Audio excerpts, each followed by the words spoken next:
India Legal presents Courts Roundup.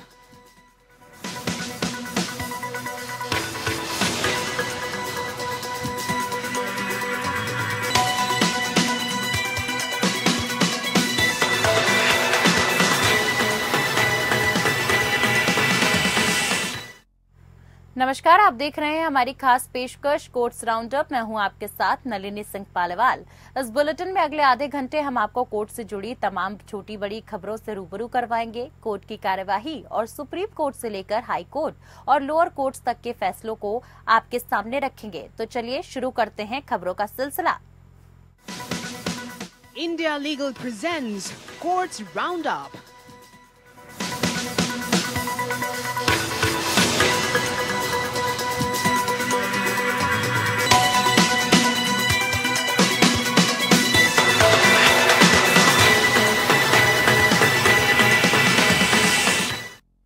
Supreme court ने राष्ट्रीय उपभोक्ता विवाद निवारण आयोग या एनसीडीआरसी के 2 सदस्यों को नोटिस जारी कर सुप्रीम कोर्ट के पिछले अंतिम आदेश की अनदेखी करते हुए कंपनी के निर्देशकों के खिलाफ गैर जमानती वारंट जारी करने के लिए उनसे स्पष्टीकरण मांगा है। बता दें कि कोर्ट ने कहा कि 1 मार्च को उसने अंतरिम आदेश पारित कर निर्देश दिया कि एनसीडीआरसी के समक्ष लंबित निष्पादन याचिका में कंपनी के निर्देशकों के खिलाफ कोई दंडात्मक कदम नहीं उठाया जाना चाहिए।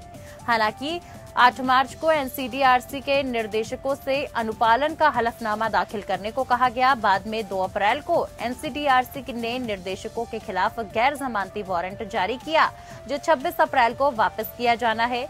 इस घटनाक्रमों पर ध्यान देते हुए जस्टिस हेमा कोहली और जस्टिस एहसानुद्दीन अमानुल्लाह की खंडपीठ ने आदेश दिया कि एनसीडीआरसी के पीठासीन सदस्य से ये पूछना उचित है कि 2 अप्रैल 2024 को आदेश कैसे पारित किया गया। उन्हें 1 सप्ताह के भीतर कारण बताओ नोटिस जारी किया देना होगा। साथ ही साथ इस आदेश की एक कॉपी तुरंत एनसीडीआरसी को भेजी जाए। न्यायालय ने एनसीडीआरसी द्वारा पारित आदेशों के क्रियान्वयन पर भी रोक लगा दी। साथ ही सुप्रीम कोर्ट इस मामले की अगली सुनवाई 24 अप्रैल को करेगा। बता दें कि पिछले साल सुप्रीम कोर्ट ने एनसीएलएटी के सदस्यों के खिलाफ अवमानना कार्यवाही शुरू की थी, जिन्होंने सुप्रीम कोर्ट के निर्देश की अवहेलना करते हुए आदेश पारित किया था। बाद में एनसीएलएटी के न्यायिक सदस्य के इस्तीफे देने के बाद कार्यवाही बंद कर दी गई थी।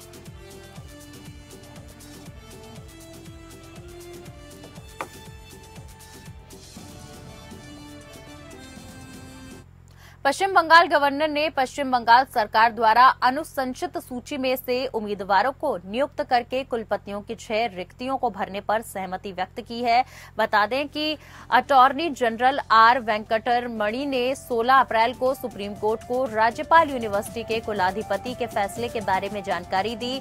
अटॉर्नी जनरल के बयान पर ध्यान देते हुए जस्टिस सूर्यकांत और जस्टिस केवी विश्वनाथन की खंडपीठ ने निर्देश दिया कि 1 सप्ताह के भीतर आवश्यक कार्यवाही की जाए। साथ ही खंडपीठ ने यह भी कहा कि राज्य सरकार बाकी रिक्तियों के लिए सिफारिशें भेज सकती है। सुप्रीम कोर्ट का रुख अंतरिम कुलपतियों की नियुक्ति को लेकर पश्चिम बंगाल सरकार और राज्यपाल सीवी आनंद बोस के बीच चल रहे विवाद की प्रतिक्रियाओं के रूप में आया। साथ ही खंडपीठ पश्चिम बंगाल राज्य द्वारा दायर विशेष अनुमति याचिका पर सुनवाई कर रही थी, जिसमें कलकत्ता हाईकोर्ट के जून 2023 के फैसले को चुनौती दी गई, जिसमें राज्यपाल बोस द्वारा 13 यूनिवर्सिटी में संस्थानों के कुलाधिपति के रूप में की गई अंतरिम कुलपति नियुक्तियों को बरकरार रखा गया। इससे पहले न्यायालय ने अटॉर्नी जनरल से राज्यपाल और सरकार के बीच गतिरोध को हल करने के लिए अपने अच्छे कार्यालयों का उपयोग करने का आग्रह किया। साथ ही कोर्ट ने अंतरिम कुलपतियों के पद पर बने रहने को लेकर भी आपत्ति जताई। साथ ही अक्टूबर 2023 में न्यायालय ने राज्यपाल द्वारा नियुक्त अंतरिम कुलपतियों को वित्तीय भत्तों के वितरण पर रोक लगा दी, जबकि मामला सुप्रीम कोर्ट के समक्ष लंबित था। न्यायालय ने एड हॉक या एक्टिंग वीसी की नियुक्ति पर भी रोक लगा दी है। बता दें कि गतिरोध को तोड़ने के प्रयासों के कारण अदालत को कुलपतियों की नियुक्ति के लिए खोज सह चयन समिति का गठन करना पड़ा।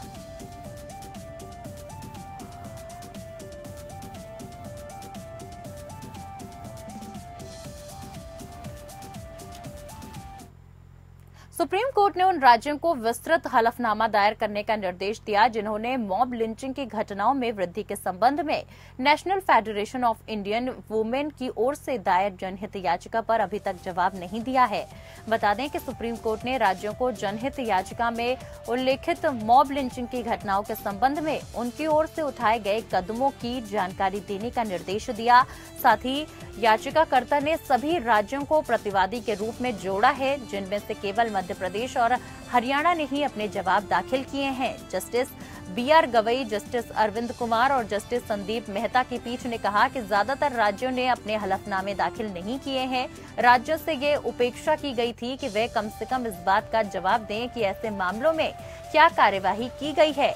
इसीलिए हम उन सभी राज्यों को 6 सप्ताह का समय देते हैं जिन्होंने अभी तक जवाब दाखिल नहीं किया है, अपना काउंटर फिलहाल दाखिल करें और ऐसे मामलों में उनके द्वारा उठाए गए कदमों का विवरण भी दें। साथ ही एडवोकेट निजाम पाशा NFIWU के लिए पेश हुए और उन्होंने अपनी दलीलों में मध्य प्रदेश और हरियाणा राज्यों की ओर से प्रस्तुत हलफनामे की चर्चा की। उनका प्रमुख तर्क इस तथ्य के इर्द गिर्द घूमता है कि कैसे भीड़ द्वारा हत्या या हिंसा की घटनाओं को तहसीन पूनावाला मामले में सुप्रीम कोर्ट द्वारा तय किए गए दिशा निर्देशों को खत्म करने के लिए सामान्य दुर्घटना या लड़ाई का रंग दिया गया था। साथ ही तहसीन पूनावाला के फैसले में शीर्ष अदालत ने लिंचिंग और भीड़ हिंसा की रोकथाम के संबंध में केंद्र और राज्य सरकारों को व्यापक दिशा निर्देश जारी किए थे। साथ ही मध्य प्रदेश राज्य के हलफनामे से शुरुआत करते हुए पाशा ने ये दिखाने की कोशिश की कि कैसे तहसीन पूनावाला के मामले में सुप्रीम कोर्ट के फैसले का राज्यों द्वारा पालन नहीं किया गया।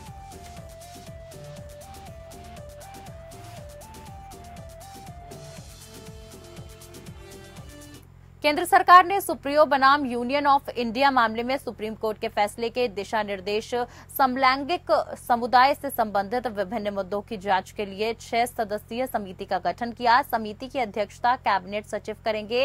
इस कमेटी में गृह विभाग, महिला एवं बाल विकास मंत्रालय, स्वास्थ्य एवं परिवार कल्याण विभाग, विधायी विभाग और सामाजिक न्याय एवं अधिकारिता विभाग के सचिव शामिल हैं। बता दें कि केंद्र की अधिसूचना के अनुसार समिति निम्नलिखित मुद्दों पर जांच और सिफारिशें प्रस्तुत करेगी। पहला मुद्दा है यह सुनिश्चित करने के लिए कि समलैंगिक समुदाय को वस्तुओं और सेवाओं तक पहुंच में कोई भेदभाव न हो, केंद्र सरकार और राज्य सरकारों द्वारा किए जाने वाले उपाय हैं। साथ ही ऐसे उपाय किए जाएंगे कि समलैंगिक समुदाय को हिंसा, उत्पीड़न या जबरदस्ती के किसी खतरे का सामना न करना पड़े। ये सुनिश्चित करने के लिए किए जाने वाले उपाय की समलैंगिकता व्यक्तियों को अनैच्छिक मेडिकल उपचार, सर्जरी आदि का सामना नहीं करना पड़े, जिसमें समलैंगिक व्यक्तियों के मानसिक स्वास्थ्य को कवर करने के मॉड्यूल भी शामिल हैं। साथ ही ये भी सुनिश्चित करने के लिए उपाय किए जाने चाहिए कि समलैंगिक व्यक्तियों को सामाजिक कल्याण अधिकारियों तक पहुंच में कोई भेदभाव न हो। याचिका में स्कूल के बाद 3 साल का लॉ डिग्री कोर्स करने का निर्देश देने की मांग की गई है। वर्तमान समय में LLB कोर्स, जिसमें स्टूडेंट्स 12वीं कक्षा के बाद शामिल हो सकते हैं, उसकी अवधि 5 वर्ष है। 3 वर्षीय कानून डिग्री कोर्स केवल ग्रेजुएट के लिए उपलब्ध है। ये तर्क देते हुए कि LLB कोर्स के लिए 5 साल की अवधि अनुचित और अतार्किक है। एडवोकेट अश्विनी उपाध्याय द्वारा दायर याचिका में केंद्र और बार काउंसिल ऑफ इंडिया को 12वीं कक्षा के बाद बैचलर ऑफ लॉ कोर्स जैसे bachelor of science, bachelor of commerce और बैचलर्स ऑफ आर्ट 3 वर्षीय कोर्स शुरू करने की व्यवहार्यता का पता लगाने के लिए विशेषज्ञ समिति बनाने के निर्देश देने की मांग की गई है। साथ ही बता दूं कि याचिकाकर्ता का कहना है कि स्टूडेंट 3 साल यानी 6 सेमेस्टर में 15 से 20 विषय आसानी से पढ़ सकते हैं। इसीलिए बैचलर ऑफ लॉ कोर्स के लिए 5 साल यानी 10 सेमेस्टर की वर्तमान अवधि अनुचित है और अत्यधिक अवधि मनमानी और तर्कहीन है। इसीलिए संविधान के अनुच्छेद 14 और 21 का उल्लंघन करती है। साथ ही याचिका में कहा गया कि अनुचित 5 वर्ष का समय कई कारणों से मनमाना और अतार्किक है। पहला, बैचलर डिग्री देने के लिए समय की लंबाई आवश्यक नहीं है। दूसरे, 5 वर्ष की लंबी अवधि स्टूडेंट के लिए उपयुक्त नहीं है। तीसरा, 5 कीमती वर्ष ये कानून की पढ़ाई के लिए अनुपातिक नहीं है। और चौथा, इससे छात्रों पर इतनी लंबी डिग्री पूरी करने के लिए अत्यधिक वित्तीय बोझ पड़ता है। साथ ही याचिकाकर्ता ने बताया कि अवधि को घटाकर 3 साल करने से स्टूडेंट को अतिरिक्त 2 साल का कोर्ट प्रैक्टिस अनुभव प्राप्त हो सकेगा। साथ ही राम जेठमलानी द्वारा 18 साल की उम्र में वकालत शुरू करने और फली एस नरीमन द्वारा 21 साल की उम्र में कानून की डिग्री पूरी करने का उदाहरण देते हुए याचिकाकर्ता ने पूछा कि देश के युवाओं को कॉलेज में 2 अतिरिक्त साल क्यों बर्बाद करने चाहिए। उन्होंने पूछा कि याचिकाकर्ता सम्मानपूर्वक निवेदन करता है कि यदि कॉलेज 12वीं कक्षा के तुरंत बाद 3 वर्षों में bachelor of arts, bachelors of commerce और बैचलर्स ऑफ साइंस की डिग्री दे सकते हैं तो 3 वर्षों में बैचलर्स ऑफ लॉ की डिग्री देना संभव आखिर क्यों नहीं है। बता दूं कि प्रारंभिक ज्ञान या कानून हासिल करने के लिए आर्ट ग्रेजुएशन की आवश्यकता नहीं है, फिर स्टूडेंट को इससे प्राप्त करने में 2 साल बर्बाद करने के लिए क्यों मजबूर किया जाना चाहिए। साथ ही याचिकाकर्ता ने कोर्ट से अनुरोध किया कि नए कोर्स के लिए एडमिशन मई-जून में शुरू होने के कारण जल्द निर्णय दिया जाए।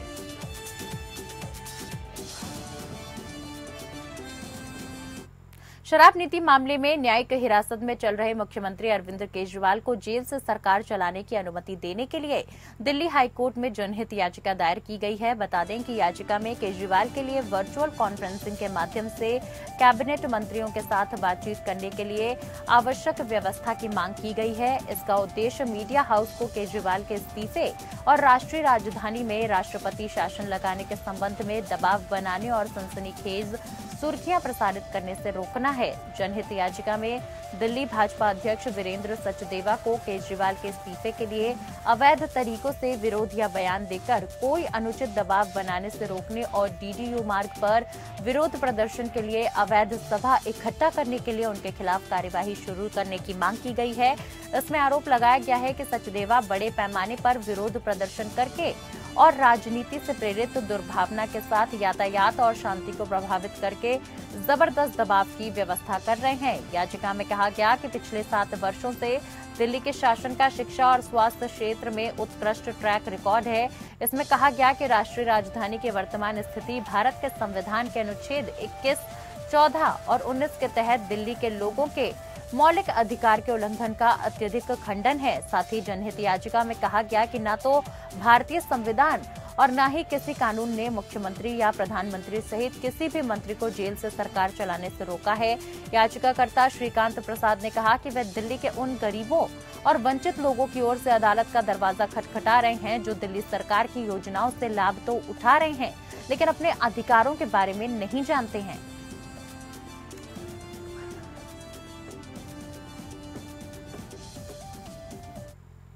बॉम्बे हाई कोर्ट ने कहा है कि मराठा कोटा का लाभ उठाने वाले शैक्षिक पाठ्यक्रमों में एडमिशन या सरकारी नौकरियों में भर्ती के लिए कोई भी आवेदन आरक्षण को चुनौती देने वाली याचिकाओं पर एचसी के अगले आदेशों से अधीन होगा।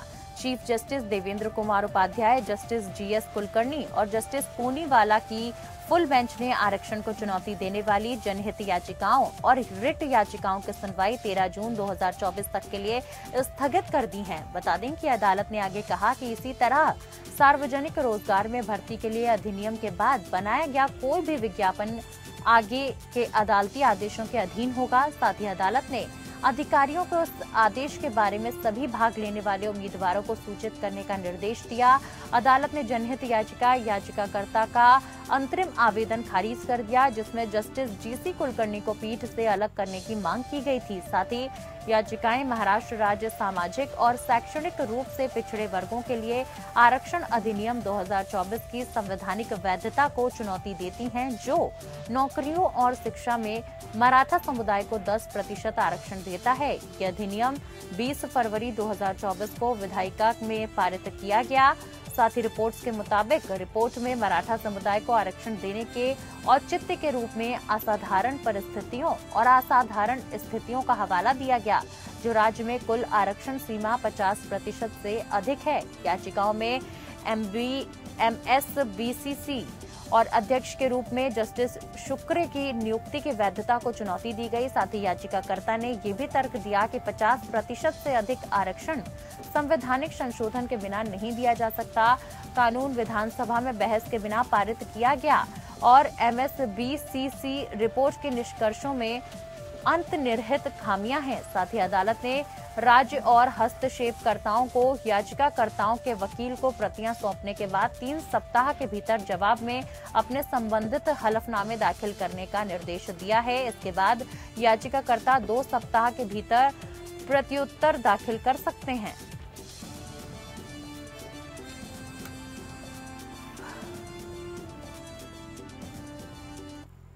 इलाहाबाद उच्च न्यायालय ने हाल ही में उत्तर प्रदेश के आयुष विभाग द्वारा हरियाणा के अंबाला स्थित एक कंपनी द्वारा मिलावटी आयुर्वेदिक दवा के निर्माण पर रोक लगाने के आदेश पर रोक लगा दी है। आपको बता दें कि न्यायमूर्ति संगीता चंद्रा और न्यायमूर्ति ब्रजराज सिंह की खंडपीठ ने प्रथम दृष्टता राय दी कि उत्तर प्रदेश के अधिकारी कंपनी डॉक्टर विश्वास आयुर्वेद इंटरनेशनल प्राइवेट लिमिटेड द्वारा किए जा रहे उत्पादन पर प्रतिबंध नहीं लगा सकते क्योंकि उत्पादन हरियाणा में होता है।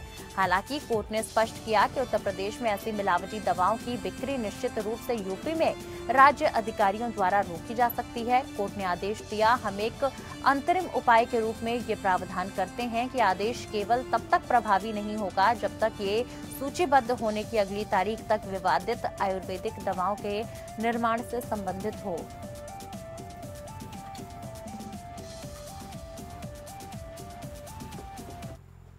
इलाहाबाद हाईकोर्ट में जनहित याचिका दायर की गई। याचिका में केंद्र सरकार और अन्य प्राधिकारियों को सभी अधिसूचनाओं, संचार, निर्णय, आदेश और फरमान में इलाहाबाद हाईकोर्ट को उत्तर प्रदेश हाईकोर्ट के रूप में संदर्भित करने का निर्देश देने की मांग की गई है। बता दें कि लखनऊ के रहने वाले वकील दीपांकर कुमार द्वारा दायर जनहित याचिका में हाईकोर्ट के अधिकारियों को इसके नियमों का नाम बदलकर उत्तर प्रदेश हाईकोर्ट नियम करने और अपने आदेशों, निर्णय, नोटिसों और अधिसूचनाओं में हाईकोर्ट के उचित नाम का उल्लेख करने का निर्देश देने की भी मांग की गई है। साथ ही जनहित याचिका में तर्क दिया गया क्योंकि देश के सभी हाईकोर्ट संविधान की रचना है, न कि आक्रमणकारी ब्रिटिश सरकार द्वारा बनाए गए किसी कानून या चार्टर द्वारा बनाए गए हैं। इसीलिए संविधान अस्तित्व में आने के बाद ये उनका कर्तव्य है कि सरकार मौजूदा हाईकोर्ट का नाम उस राज्य के नाम पर रखेगी जिससे वे संबंधित हैं। साथ ही जनहित याचिका में याचिकाकर्ता ने दृष्टता से तर्क दिया कि हाईकोर्ट के उचित नाम को लेकर भ्रम की स्थिति के कारण जनता, राज्य के पदाधिकारियों, साथ ही हाईकोर्ट और सुप्रीम कोर्ट दोनों के जजों और वकीलों के बीच अनिश्चितताओं पैदा हो गई हैं। विशेष रूप से भ्रमित हैं कुछ लोग, इससे इलाहाबाद हाईकोर्ट कहते हैं, जबकि अन्य उत्तर प्रदेश हाईकोर्ट का विकल्प चुनते हैं।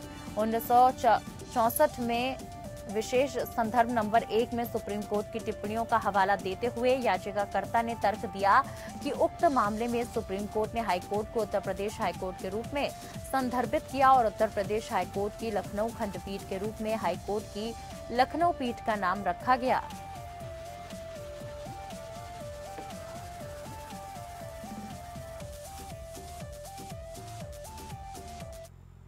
तो फिलहाल के लिए आज के लिए कोर्ट्स राउंडअप में मेरे साथ बस इतना ही। नमस्कार। India Legal presents Courts Roundup.